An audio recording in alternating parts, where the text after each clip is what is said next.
Let's talk about red flags.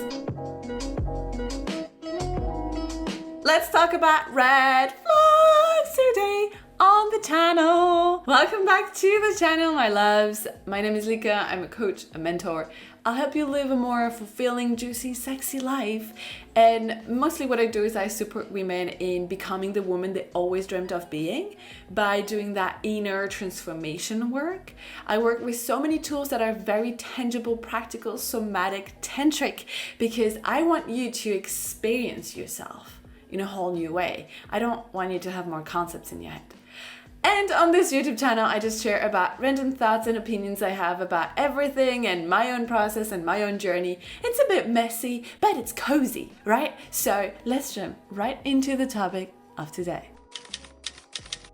So today we're talking about red flags because honestly, okay, I've been downloading the apps again. You know, I'm on and off Instagram. I should make a whole video about quitting social media and how it helped me. Oh my God, like so many other content creators out there. But yeah, deleted Instagram, but downloaded it again because I want to share, little clips of my YouTube videos. I'm back in business. I need a way to market myself as well. All the things. So I've been spending a little more time scrolling now and I see it everywhere. Everywhere I see it, everyone is like, red flags, red flags, red flags, red flags, red flags. I get a bit annoyed because I'm like, okay, is that cancel culture? Is that not leaving any room for someone to fuck up and to make mistakes?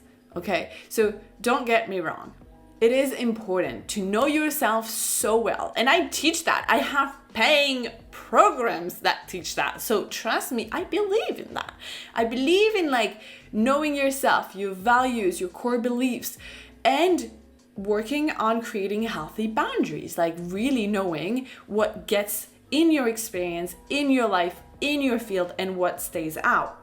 So it's important to be able to identify those red flags or those things that are in contradiction with your values, with what you want to experience and who you are as a person.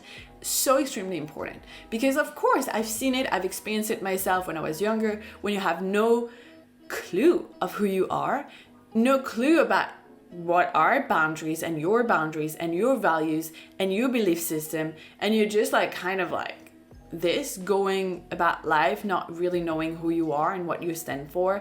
You're not really embodied in your life mission, in your dharma, in that sense of confidence about who you are and where you are going and what is important for you and what is a non-negotiable for you in your life. Then you kind of accept anyone in your field and you have experiences that are very unpleasant, especially when it comes to dating. And even when you know all of that, you can have very unpleasant experience and still attract some I don't know what adjective I was looking for here, but some kind of not so good dating experiences. I know it, done that, been there so much. So anyway, I just love being dramatic.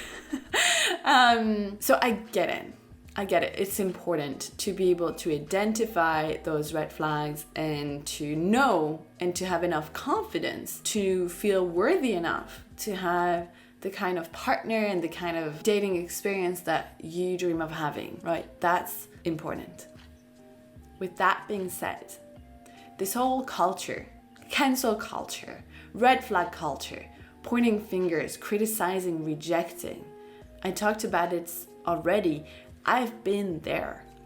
I've been so hard on myself first, which was then projected outside on every single person in my experience, especially strangers, especially men I was dating, because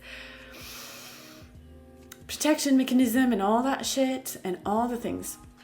But what I've came to realize is that when we are so fast and in a culture, in a society that cancel, as soon as you don't like something, everyone is canceling everybody else. I'm what?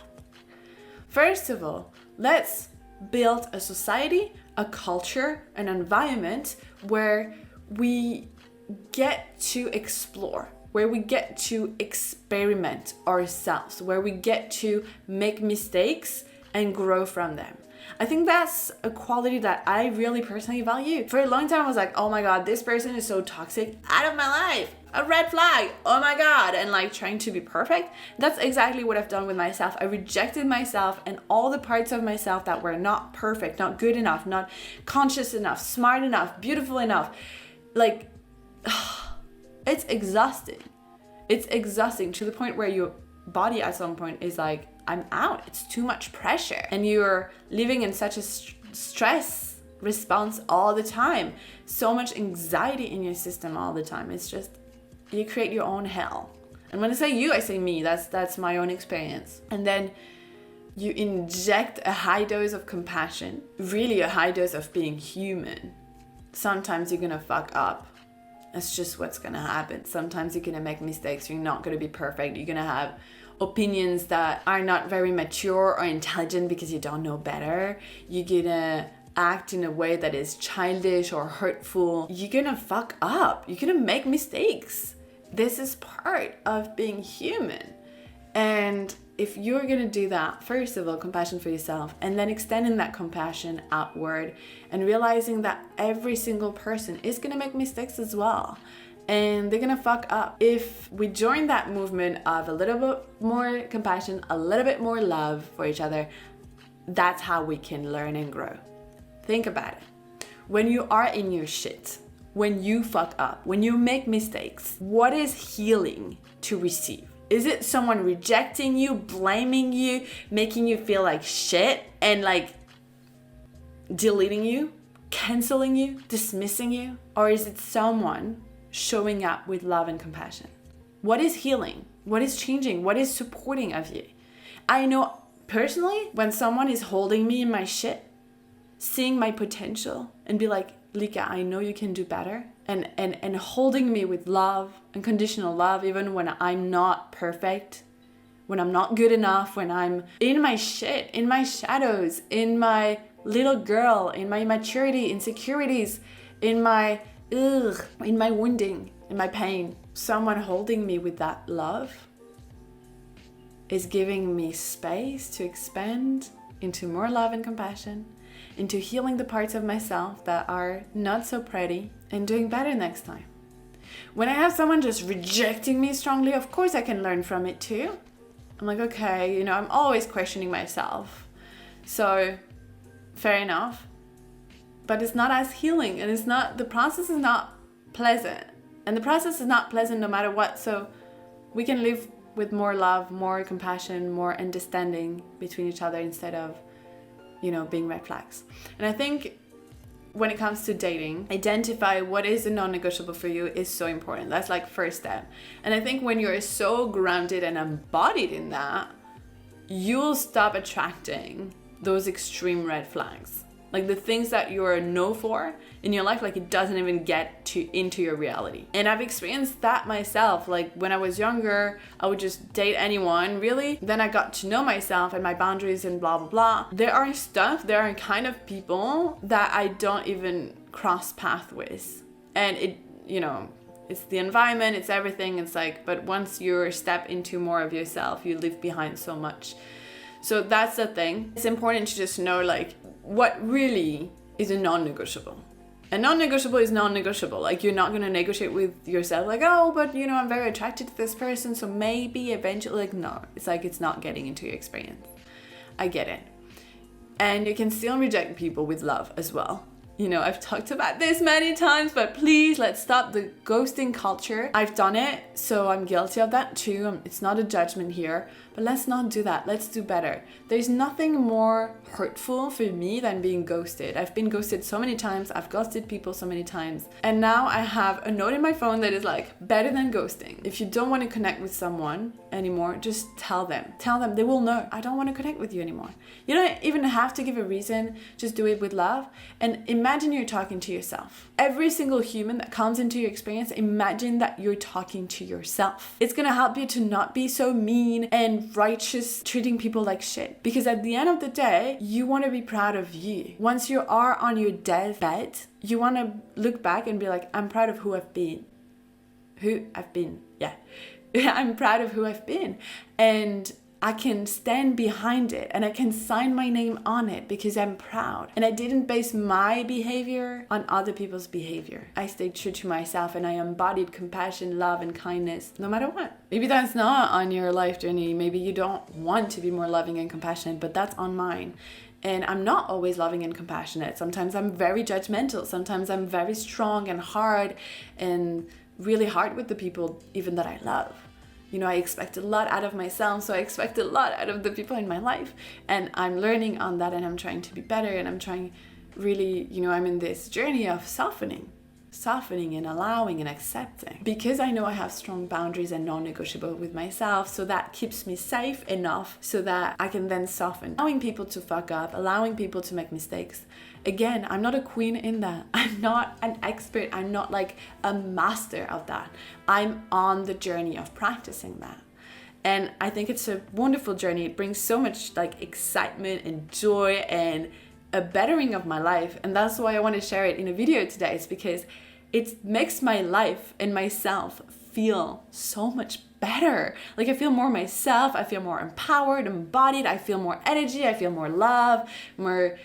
I feel like a queen. I'm not a queen, but I am. You know what I mean? Like I feel good about it. So this is a little treasure that I want to share because it doesn't mean shit if it's not shared. Like if I gain something in my life, if I experience something fucking great, I want to be able to share it, because if I share it and we're all like experiencing something great, then it's amplifying and it's exponential and it's better. So that's why I'm sharing all of that with you. So let's cancel culture as well, and let's be all human and understanding that we need to experience many different experiences and be very imperfect in order to grow, in order to change, to evolve, to transform, to gain wisdom. That's important in life. That's important to fuck up. It's so important to fuck up and make mistakes. And so yeah, sometimes it's not good to be on the receiving end of someone else fuck up and yeah, especially in the dating world. Again, you want to protect yourself while staying open and compassionate. But let's stop labeling everyone with like red flags. This person is a red flag if this person does that and does that. Like, know you're non-negotiable. Like someone that, you know, having healthy expectations. I think it's so important to have healthy expectations. Expect people to treat you with respect, with kindness, with like reverence, with, you know, all of that. But saying that someone is a red flag because they listen to that type of music, or is a red flag because he's putting his left shoes between his right shoes, or because he texted an ex one day, like what, like I see all those people labeling red flags for the smallest thing. We're not going to evolve as a society. We're not going to evolve as like people, and the culture is not going to evolve towards more fulfillment and excitement and joy and bliss if we are constantly rejecting everybody for the smallest thing. That's all I'm saying. That's all I'm saying. What are you thinking? What are your red flags? You know, like, what are you thinking about red flags? Like, how are you feeling with everybody throwing that term around all the time? Is it helping? I don't know. You tell me. You tell me. Okay, have a beautiful rest of your day. If you want to deepen all of this work, if you really want to get your shit together and thrive, you can download my free guide down below. It will guide you through a 5-step process, and the last one is like the most, you know, the juicy, the sexy one, because obviously I'm gonna infuse some sensual, sexual magic into all of my guides and course and programs. But yeah, basically you're gonna go through that process of like manifesting your dream life and becoming the person you really want to become with like super small, tangible, practical exercise. You're gonna love it. It's free. Enjoy it while you can and enjoy the rest of your day. Mwah.